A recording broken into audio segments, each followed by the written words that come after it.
Le message demeure dans les codes sacrés, gardés et transmis par la mémoire des anciens. Avant, il y avait le Congo millénaire, une ancienne fédération née entre les rivières et les forêts où le Mani-Congo et les rois gouvernaient au nom des anciens et de Nzambi Yapungu. À Mbanza-Congo, le pouvoir ne se proclamait pas, il se révélait. Depuis les temps de Nimi Lukeni, le souverain portait le signe du léopard, car le léopard n'était pas un animal, il était la force du Congo, la puissance mystérieuse, la souveraineté incarnée.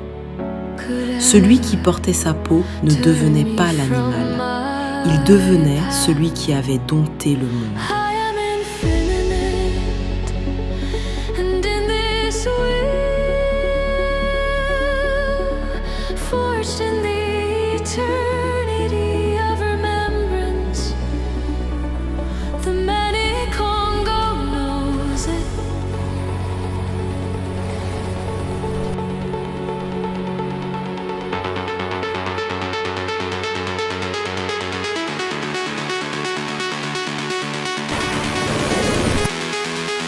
Puis vint une guerre pour le trône.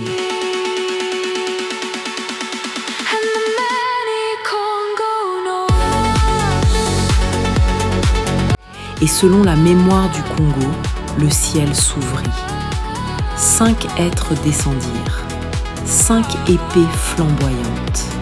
Elles combattaient aux côtés de Mvemba Nzinga, Afonso Ier. Après cette victoire, le Congo entra dans l'histoire des royaumes de l'Occident. Les armoiries furent gravées, les couronnes célébrées dans le monde entier. Mais sous les blasons et les croix, le symbole ancien demeurait, le léopard.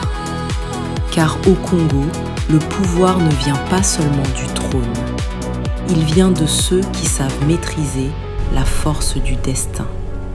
Le guerrier, le léopard, le Mani-Congo.